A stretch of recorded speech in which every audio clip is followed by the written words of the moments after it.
Alagang aso, minukbang ang lechon belly na nasa mesa. Tunghayan sa report.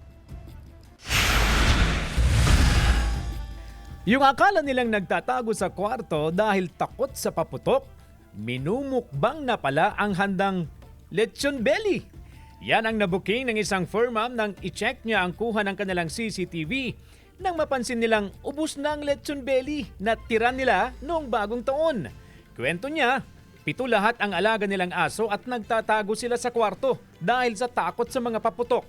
Pero nag-take advantage na pala si Choki habang nagtatago pa ang mga kasama niyang aso. Paglilinaw ng amo ni Choki, hindi nila ginugutom ang kanilang mga alaga.